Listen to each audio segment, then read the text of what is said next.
Hello, it's Dave, and in this video I'm going to give you some tips on actually getting decent audio when you've recorded screen capture videos. So I'm using Screenflow here, and maybe they have this similar feature in Camtasia. I haven't used it for a long time, but I know there's a similar feature in Final Cut. So what we're going to do is basically see this audio that's been captured. This is from the last video I recorded. Hello, it's Dave here, and in this video we're going to talk about rapid logo creation. So whatever that was. Hello, it's Dave here, and in this, so you can hear that there's basically me trying to get started doing a video and knocking around, but that's not the problem. I'm going to edit that afterwards. But basically, so you see this audio here, you can see the waveform, and you see how it goes along and it gets quieter and louder in parts. And then in the background there's going to be some hissing. So basically you can hear the computer fan and maybe some traffic noise outside. So what we have in Screenflow are some options. So when you select the audio or the video, you can see up here you've got these options here. So on the audio itself, we have a option here for audio mix. So when I recorded this, it actually came in on one side because it's a stereo recording device, but my microphone's only plugged into the left side. So sometimes you may hear people creating videos and the audio comes out of one side and it hasn't been fixed. Well, that's a bit of a stupid problem to have when you can just make this audio go center.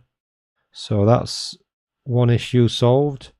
We can probably mute that other one, and then what we're going to do is actually go into processing, and there's a box here for smooth volume levels, and you'll see what happens when I click this.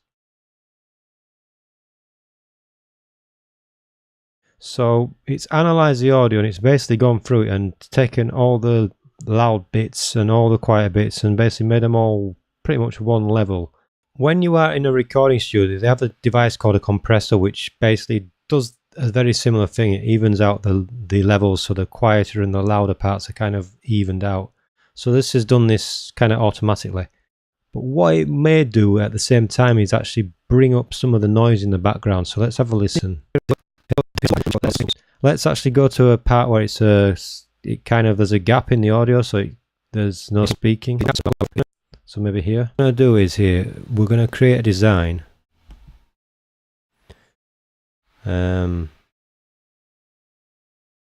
is one for logo, but I'm not going to use that. I'll explain why in a second. So you may be able to hear that, but this processing has actually kind of got rid of some of the background noise as well, but you can hear it kind of washing in and out. So to actually go a bit deeper with that, we can go into one of the effects down here, which is actually a filter called remove background noise. So if we have a listen again on this section, and then we want to make the text bigger, so just make it as big as possible.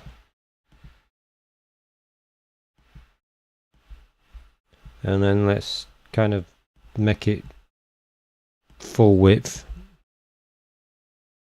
So we can hear that the background noise is there, but it's had another effect applied called a gate, which like chops the noise out when there's no speaking. But we can apply this filter, and we can maybe take it down to 35%, and you'll hear that some of the hissing will actually disappear completely. So just make it as big as possible. So we can, and then let's so we can maybe play around with this a little bit, maybe bring it up, because we can still hear quite a lot of background noise. So let's try 55. And make the text bigger, so just make it as big as possible. And then let's kind of make it. So we're probably getting to the point where there's only me noticing it, because I've got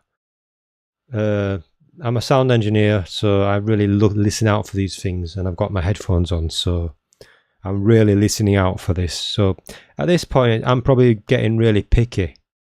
But for me, that will probably be fine.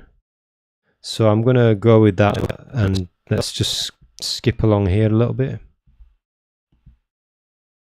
But actually, let's go to the extreme so you can really hear what's happening if I push it to the max.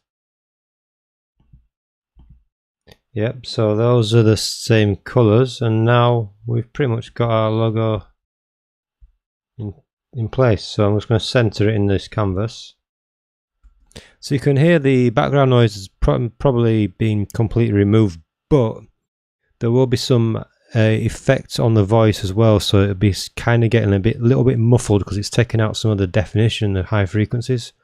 So we want to kind of just find a sweet spot where we're not taking out too much of the definition and we're getting rid of just enough noise to make it sound a bit more professional. So maybe around 60 might be a good compromise. Yep, so those are the same colors, and we can try it without. Now we've pretty much got our logo. So you can hear there's a vast difference in place. So I'm just going to center it in this canvas.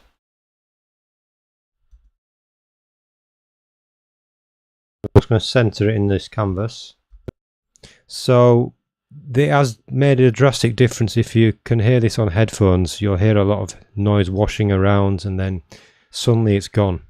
So that is basically how I always make sure that my audio sounds more professional when I'm doing screen capture videos.